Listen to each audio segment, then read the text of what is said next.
I needed to do some unfinished work in myself. And I needed to live more before I could really speak into someone else's life. I wasn't ready. I thought I was, but looking back, I couldn't have done this the way I do it now. There wasn't a chance. Welcome to the Career Relaunch podcast, focused on helping you reinvent your career. My name is Joseph Liu, and I'm here to help you gain the clarity, confidence, and courage to overcome the challenges of making changes to your career so you can do more meaningful work and enjoy your professional life. In each episode, I feature people who have stepped off the beaten path to reinvent their careers. We talk through their unique personal journeys, the challenges they overcame, and the lessons they learned along the way to help you understand what it takes to relaunch your own career. Today, my guest is going to explain how she went from being a magazine editor to a psychotherapist. We'll discuss the challenges of deciding where to take your career when you have multiple interests and the distinction between identifying versus pursuing your passion. Afterwards, during today's Mental Fuel, I'll explain how being patient is a critical component of making any major career transition. Today, I'm speaking with Kessler Bickford, who's a psychotherapist running her own private practice specializing in treating patients struggling with anxiety using a modality called intensive short-term dynamic psychotherapy. However, she began her career working for over a decade as an editor for Chesapeake Life magazine, which are two jobs she'll go on to explain aren't as different as they may seem on the surface. Now, Kessler and I have talked about her coming onto the show for quite some time, and full disclosure, Kessler used to actually be a private client of mine way back in 2016, when she was in the midst of building her own independent psychotherapy practice, which you'll hear more about during our conversation. Although I was her personal branding coach at the time, I always remember coming out of each of our sessions having learned something myself from Kessler. So I thought she could share her insightful perspectives about career transitions with you too. You can get all the show notes from today's conversation at careerrelaunch.net/89. Kessler spoke with me from Easton, Maryland. Hello, Kessler. It is good to talk with you again. Welcome to the Career Relaunch podcast. It is great to have you on the show. Thank you, Joseph. It's really fun to do this. First of all, before we get started, how's everything going with you? Are you doing okay? Yeah, life is good. Being a parent just like supersedes everything because your happiness is like contingent on how your child is doing. I should probably say that you and I haven't spoken in a while. So this is actually going to be a little bit of a catch up for you and I also. And I was wondering if we could just start by getting a sense of what's been keeping you busy right now in both your professional life and also your personal life. I am a wife and I am a mother of a 10-year-old boy, as well as a psychotherapist. So all that is always moving at the speed of light and at the same time. So it's the balancing act. It's, settling into parenting, and then it's settling into my professional life. And there's a lot of sort of stop and start there. I'll bet. I am also a parent, and I can understand how it's really hard to have any stretch of time to do anything continuously. Let's take those one at a time. So you mentioned you're a psychotherapist. Can you just give a snapshot of what you do, what you focus on, and what your approach is? With your help, I found my branding. My specialty is treating anxiety. And that is something I've studied extensively and have certification in. And so many other issues connect with anxiety. So while I'm helping people with anxiety, I'm also helping them with, emotional issues and other things like that.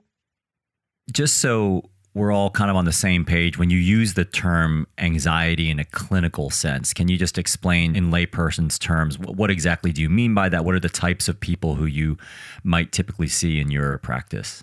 There are 4 different really levels of anxiety, and they're very different. And some anxiety might not bother you, but as anxiety gets higher and higher and creeps up to sort of the 2nd, 3rd, and 4th level, it becomes harder to manage and certainly creates more sort of physical disruptions in your body and disruptions in your life. And it really becomes pretty serious.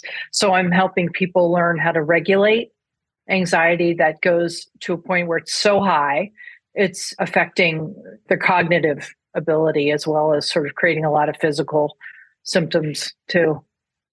We will probably get into more details into how you became a psychotherapist as we go along in this conversation. But I also want to touch on the family life piece of it, because as you mentioned, you are a mother, and that obviously plays into the balance between work and the rest of your life. Could you just give a snapshot of how you balance the two and how much one affects the other? It's kind of miraculous. I'm not sure, sometimes how I made a day go by when I look back on the day. But because I'm in private practice, I can set my own schedule.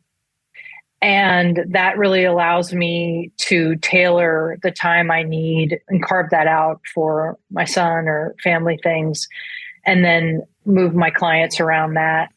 So that's such a blessing of being in private practice, of working for yourself, is you have that kind of flexibility and can put family first, which is what I do. Before we go back in time to talk about your previous profession, what's it like having a 10-year-old son at home? Well, he's in fourth grade and he has just a ton of personality. He's very sweet, but someone once asked me, how's motherhood? And I said, there's nothing like having your own personality used against you. Right. Because he looks just like my husband, but he has my temperament. So I see.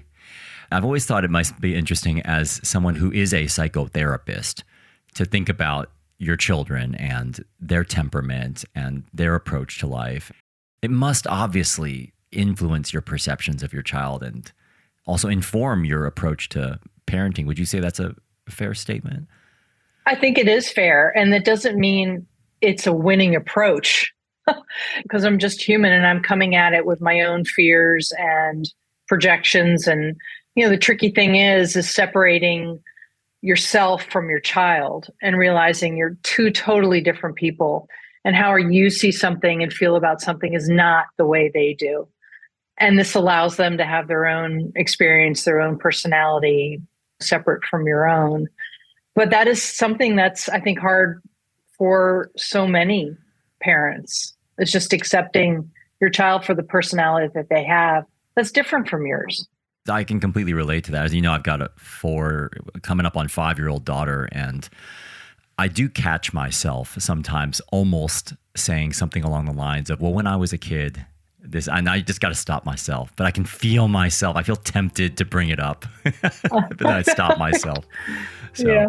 I know you haven't always been a psychotherapist, Kessler, so I'd like to kind of switch gears and go back in time now. Would you mind just telling me what you were up to before you entered the world of therapy? And I understand you spent quite a bit of time as an editor. Can you tell me a little bit about that chapter of your career, and then we'll go forward from there? Yes, I was a magazine editor for 12 years. I worked for a regional magazine that covered the Chesapeake regions of Maryland, Virginia, and Delaware. And it was a lifestyle magazine. And before that, Mama was a Rolling Stone here. I had a lot of different careers. I was a wrangler on a dude ranch. I was a cleaning lady for a little while. I lived in the Bahamas for a while. I just didn't know where I belonged. I was really lost, but I knew I didn't want to settle. I didn't want to go into the corporate world just to check a box or have a job I didn't love. I knew that if I didn't love it, I was never going to be able to pull it off. So I just sort of bided my time until my purpose came to me. There are some quite very different roles in there. So you said wrangler on a dude ranch, and then eventually become a magazine editor. How did you go from the former to the latter? And was that move, I'm just kind of reading between the lines here, but was it to try to maybe take a more practical job on paper that kind of felt a little bit more stable? Or what was the motivation behind going into being a magazine editor? I think I really realized I wanted to be a writer. And I just had this life philosophy that even if there's something inside you that you're meant to do, if you touch it too soon, if you touch it when it's not time, you could ruin it. And what I mean by ruin it is if you're not ready and you try it, the danger is you come out with a story that you failed. And so this thing that you knew was inside you to do, becomes this horrible story of failure when the truth is it just wasn't time. So you've got to wait for the time to be right. And I think I was always just kind of waiting for it to be revealed to me what I really wanted to do, and then wait for the right time, because they're different. They're two different things. Were you feeling like editorial work just wasn't doing it for you? Like, how did you know that that wasn't going to be your long-term professional calling? Because when I was in my early 20s, I'd say 22, 23, I got the insight that I wanted to be a therapist. So I went to, and I was like, wonderful, the purpose finally showed up. I can go for it, right? So I went to my pastor at the time, and I said to him, I asked for a meeting with him, and I said, I think my purpose has shown up. And he said, well, wonderful, what is it? And I said, well, as a therapist. He said, well, I would wait. And I said, what? Wait, why? And he said, well, you just want to make sure that you're ready for it emotionally and maturity wise. And you want to make sure it's time. And while at the time I thought, well, the nerve of him to discourage a effervescent, excited young woman, I thought, hey, there's some wisdom there. So I thought, okay, well, I'm going to put it on the back burner, being a therapist, and I'm going to go into the world of writing. And if the urge to become a therapist comes back, if it shows back up after a while, I'll pay attention to it then. But for now, I'm just going to let it kind of germinate. And for 12 years, I was in the magazine world, and it did come back.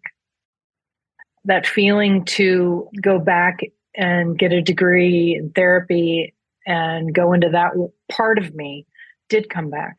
If you wouldn't mind diving into this concept of jumping into something too early, I think that could be interesting to talk about, just because I know you mentioned your pastor had mentioned, hey, don't do this right now.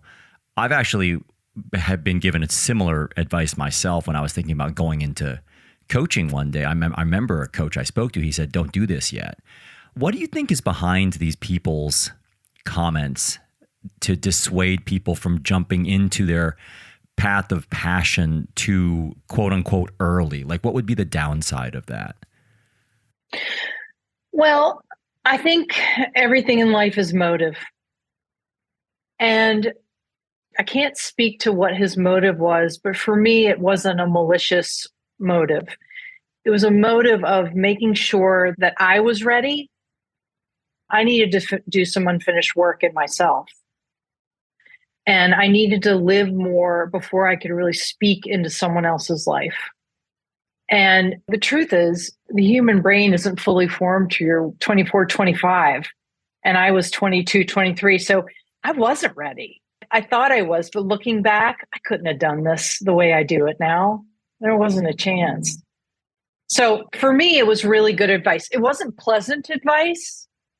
It was tough advice to hear, but he was right.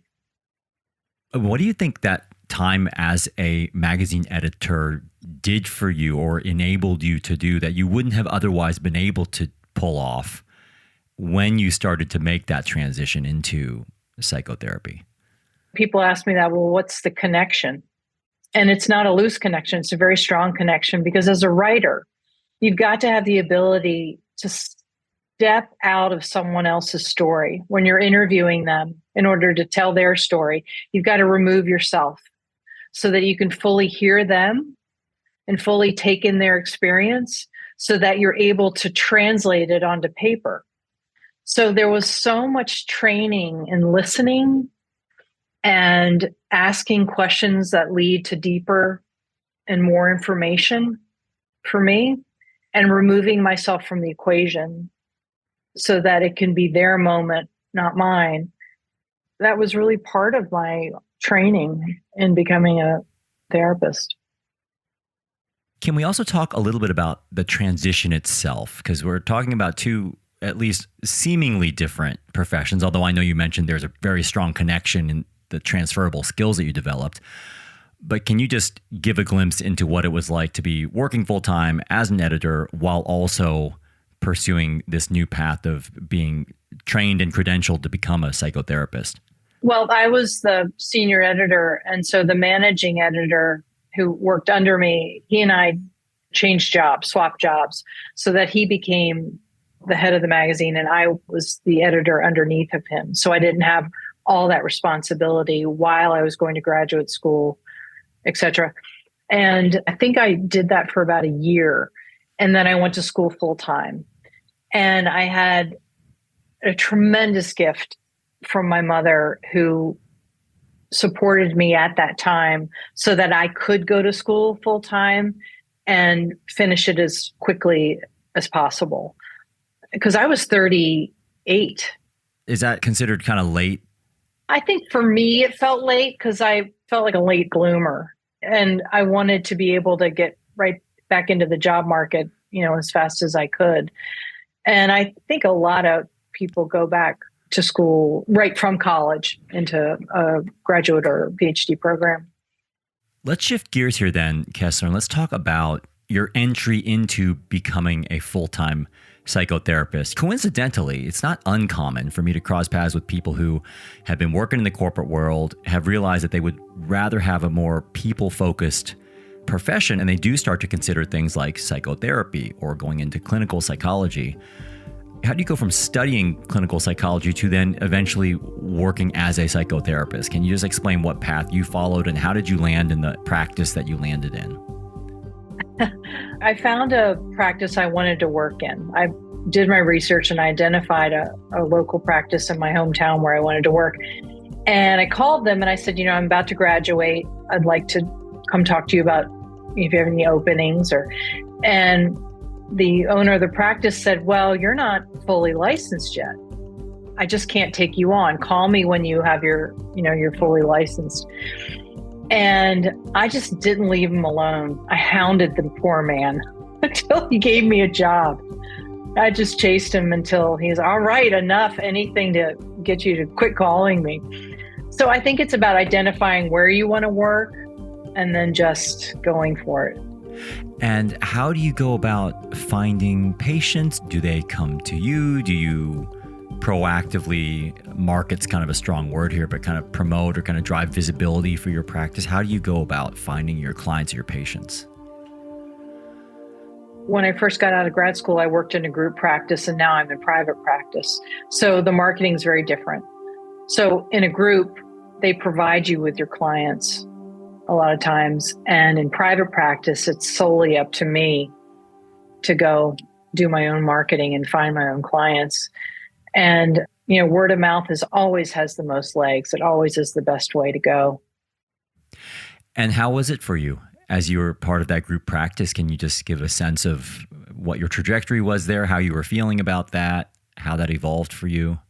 Well, it was a great place to start. It was a great place for me to really get my feet wet in the industry, to be around other therapists, to see how they work, to have people to talk to, other therapists to talk to, when I had a break. And that's what I wanted in the beginning, was to have that kind of community to build my confidence in. But it wasn't long before I realized what I really wanted to do was go into business for myself.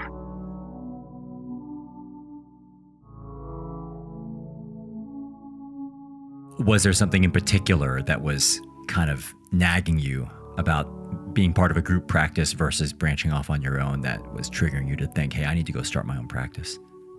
Well, there are lots of problems when you get a bunch of therapists together. Okay. I can imagine. Yeah. Right. Yeah. I mean, how many jokes could we make up about that one? But therapists have all kinds of different modalities they use, right? There are tons of different ways to do therapy. And I had my own training compared to their training. Sometimes it clashes, sometimes it works. But for me, that was a little bit of a rub, that we didn't have the same kinds of therapy we did. There becomes disagreement on how to do therapy and the best ways to do therapy. And, while you can learn from each other, it's nice to be around sort of more people are doing the same kind of therapy you're doing. And also, your schedule's not your own when you work in a group. And neither is your rate. It's set for you. So let's talk about your transition then, going from part of a group practice to branching off on your own to start your own solo practice. What was that like for you? And maybe let's start off in the early days. How did you think it was going to go? And then how did it actually go? It makes me remember when I first found you online. I thought, if I'm going to go out on my own, I've got to have something that differentiates me from the other sea of therapists out there. So I found you online, and I have this memory of sneaking out of the office, going to sit in my car and having these secret telephone conversations with you, with my boss. Recollections of that also. Yeah. Yeah, right. But you helped me prepare for my exit, because you really helped me think through who I wanted to be in private practice. Yes, it was a business decision, but it was also very much of a philosophy I was building with your help, of who I wanted to be, how I wanted to be known, and really thinking through all that. So I really thank you, by the way, that you gave me that education before I stepped out on my own. It made it very much less impulsive and much more deliberate. That's great to hear. I should probably say, just full disclosure, we have worked together professionally before, where I guess, as you mentioned, when you were thinking about branching off on your own, you came to me and we talked a little bit about your branding and your positioning. And can you share a little bit about what was the best thing about branching off on your own and what was the most challenging just in the early days? The scariest part was, oh my God, where am I going to get my clients from? Because they've kind of been fed to me. And my boss was very kind and said to me, you can, whomever you're seeing now, the clients we've given you now, you're welcome to take them with you if you'd like. So he was very generous in that way. But the nature of the therapy I do is short-term work. So it doesn't take many weeks or months for patients to sort of graduate, if you will, from their therapy, which means I need other clients to be right on the heels to fill the space. So yes, I could take my old clients with me, but where were the new ones going to come from? That was a real nail biter for me. How do you go about finding the patients? It's kind of this ironic sort of system where if you're doing your job really well, I suppose, as a psychotherapist, it's the same thing in coaching. Your patient's not going to be your patient for very long because they're going to get better. Mm-mm. And so Right. you Yes. kind of need this pipeline of patients. And how do you go about doing that as a therapist? It is feast or famine. In the 5 years I've been on my own, I still haven't been able to crack the code of why are some months great and others are crickets. And I don't mean crickets. I mean, maybe 4, 5, 6, 7 people as opposed to 20. And it goes up, it goes down, it goes up, it goes down. And I don't know the rhyme or reason. And I've spent a lot of time, I think, driving myself crazy trying to find the why. And I think a lesson there has been for me, it does come back. And, you know, when it's slow, use that time to rest and just don't let the fear eat you up that it's not going to come back.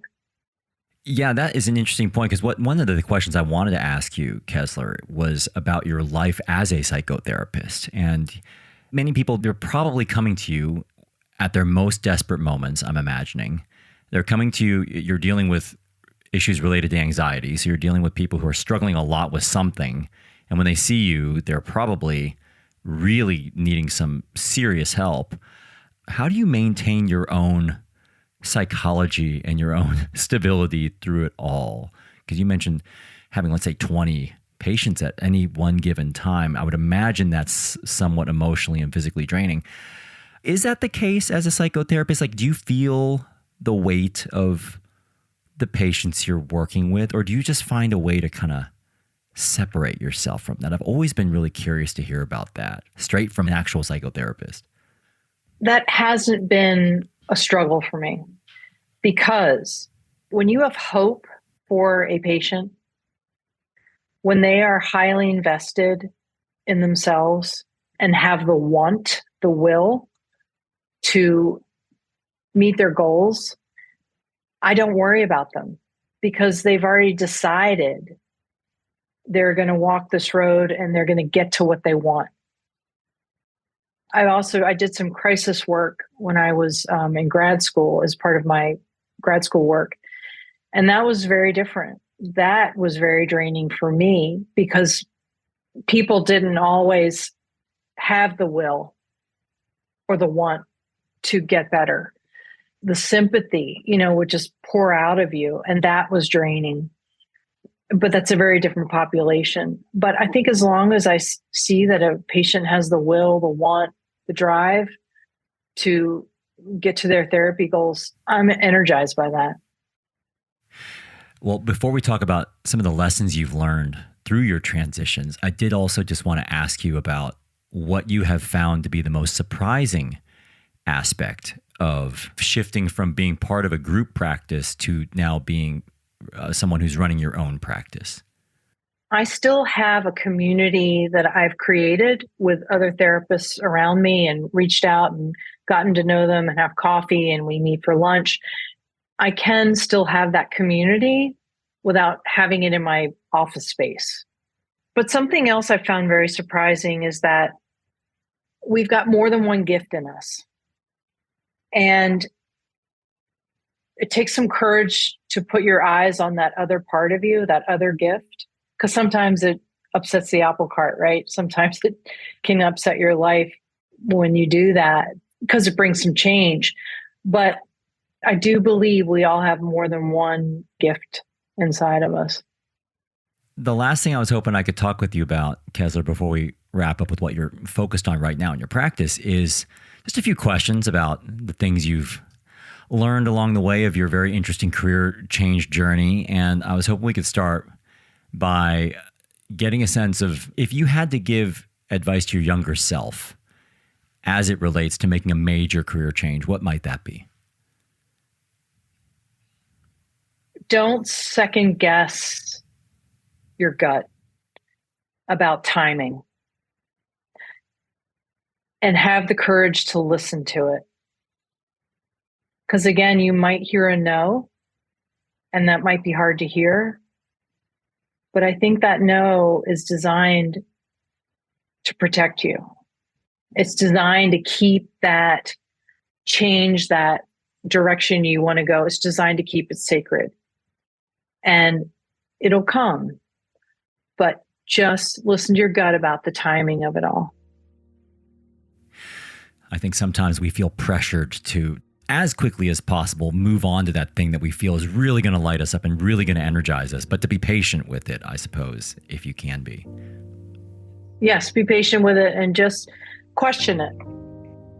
When you look back on your career change, Kessler, what's something that you wished you had known that you now know?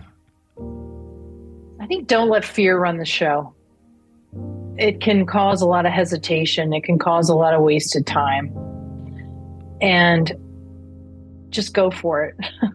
If it's the right time, just do it. Life's too short to hesitate, to wait. One more question for you here. Just having been through this career change, what's one thing that you have learned about yourself along the way? Well, I was not a good student. Okay. I have a little bit of a learning disability that was never identified. So I wasn't a great reader. Focusing was hard for me. I didn't come away with the experience that I was terribly bright. And I think when I finally found my thing in life, I realized that I might not have a terribly high IQ, but I do have a high EQ. But that was just something that wasn't really valued by my family or at the time when I was growing up, I'm 53, by society either. I think it's got much more clout now than it did when I was younger. But I got to see myself finally as smart, capable, bright, gifted, and that's not to toot my own horn. It was just, I could see myself in a different way that I'd always wanted to. And I think finding your thing that you're really meant to do will bring that out for you. That's a really great point, Kessler, because I think sometimes when you're misplaced in the wrong profession, you can kind of mistakenly believe that you've got some issue and you're just not able to do the job as well as you could, or you're just not, there's something wrong with you because you're not feeling energized by it, but you could actually just be completely in the wrong role and just, not making the most of who you are and what you're meant to do. That's right. It's not a failure. It's a bad fit. You're not a failure. Absolutely. It's like playing the wrong sport. That's right. You just got to find the right fit. And that goes for relationships. It goes for careers. It goes for a pair of pants. Right. You just have to find the right fit. I'd love to wrap up, Kessler, with what you're focused on right now. And I know we've touched on this, but can you just explain a little bit more about the focus of your practice on anxiety and shame and the kind of help that you're really excited about providing people that you work with? I have been a student of the concept of shame since I was about 28, when I first heard the word. And I've really sort of built my life on first getting a hold of myself to be healed of my own shame. And then who knew that it was going to turn into what I'd be giving people for the rest of my life in turn. And there's one thing that every single person I've seen from the beginning of my career as a psychotherapist that people have in common is shame, some element of shame. And this has really been my focus, is helping people come out of that and being able to forgive themselves and just break free of that cage of shame. That is always something in the works for me. I can't let you go without actually asking you to maybe comment on this idea, because I know before we hopped on this conversation, you actually shared an article in the Wall Street Journal with me that literally just came out before we recorded this, and it came out in September 2022, and it was called "The Next Pandemic: Anxiety Over Life Itself."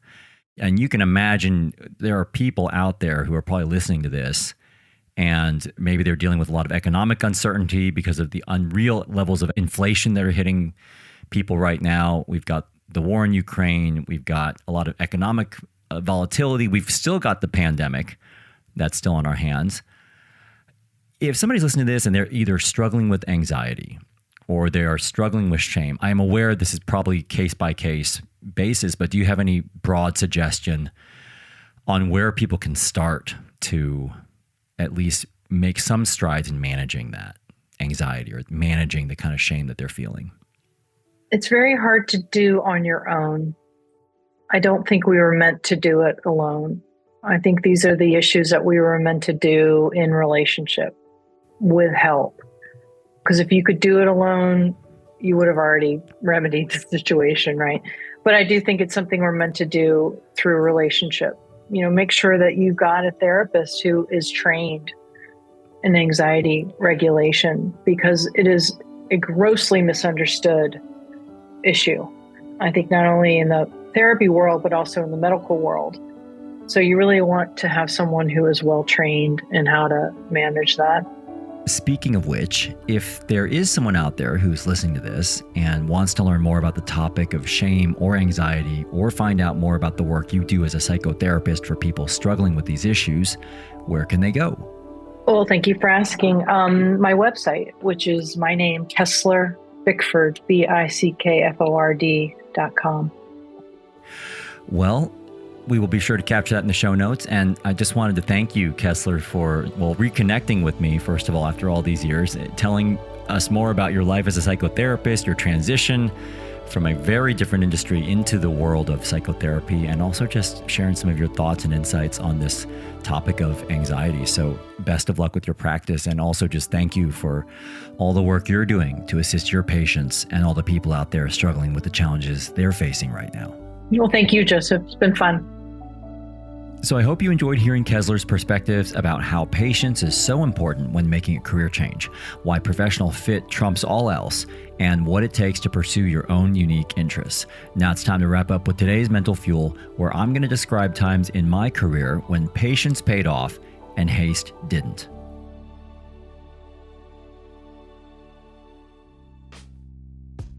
Before we get to today's mental fuel, I wanted to thank Brand Yourself for supporting this episode of Career Relaunch.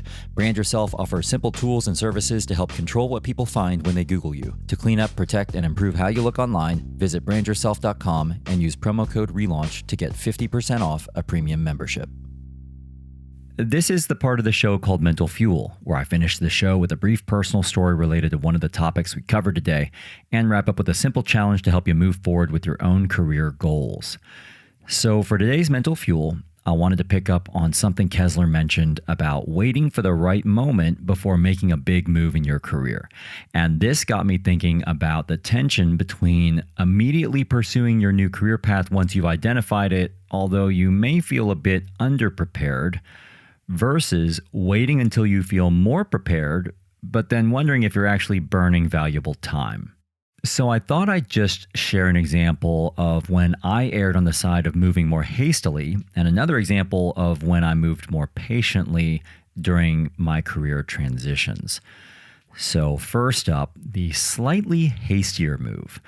One of the first jobs I held after college when I was in my early 20s was as a health policy analyst at a consulting firm in Washington, D.C.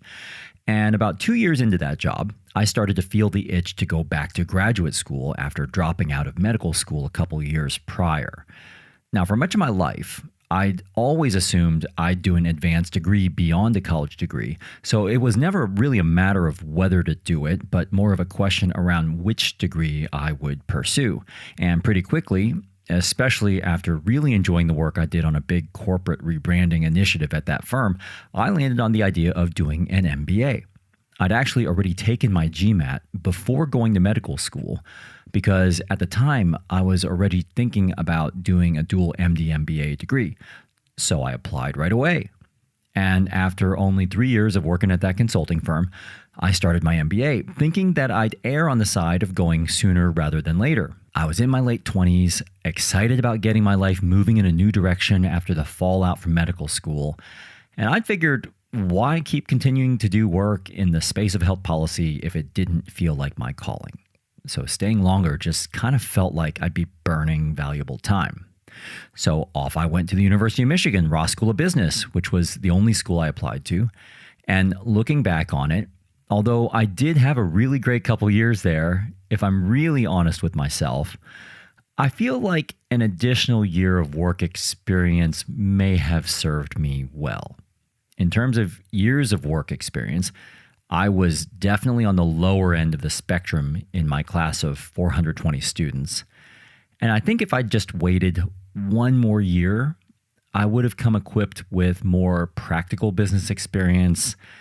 And I just feel like I would have been able to put some of the coursework into a more direct, clearer context.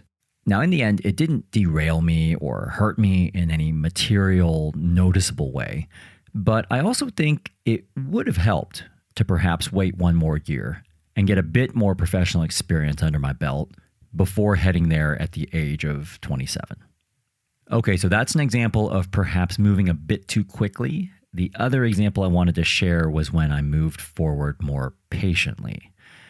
While I was in business school, I pretty quickly decided I wanted to become a professional business coach one day. I didn't know exactly which domain of coaching, but the idea of helping others achieve their greatest potential really appealed to me. It seemed like the perfect blend of my long-held interest in human psychology combined with my newfound interest in business. But in connecting with a couple alumni about this idea of becoming a coach, similar to what Kessler experienced with her pastor, pretty much all of them discouraged me from pursuing this path right away. The clear message to me was that I was underqualified and I needed to get more functional business experience myself before I could be in a position to credibly coach others, which seems really obvious when I say it out loud right now. But at the time, my excitement in finally identifying my true career path kind of blinded me to the practicalities and realities of what it would take to get there in the most effective way. However, I did decide to take on their advice and spent the next 7 years working in marketing before I eventually took the leap, which ended up being one of the best decisions I made for my career because those years of working in the corporate world directly shaped how I do my work now. But at the same time, my former career chapter in the corporate world was definitely less enjoyable compared to my current career chapter as a self-employed career consultant. Anyway, as you can see, there are always trade-offs when moving more quickly and moving more slowly. Maybe if I'd started business school a year later, I would have gotten more out of it. But who knows? As one of my former classmates in business school used to tell me whenever I went on one of my somewhat usual retrospective, hypothetical, what-if reflections on how my life could have been different, maybe I would have gotten hit by a bus if I'd gone to business school later in my life. Who knows? However, in general, I have found that more patient, strategic moves in your career tend to pay off in the long run, even if they may feel a bit time-consuming or even painful in the short term.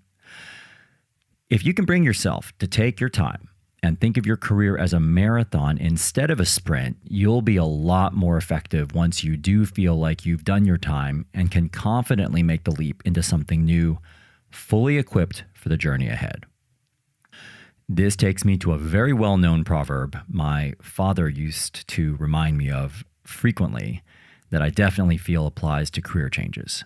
The more haste, the less speed. So my challenge to you is to identify one initiative, project, or move in your career that you feel really eager to get done right away.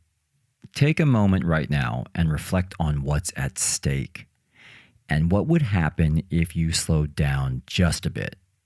Does it have to be done at this very moment? Or is it something that could wait, at least for a bit? What would that really cost you?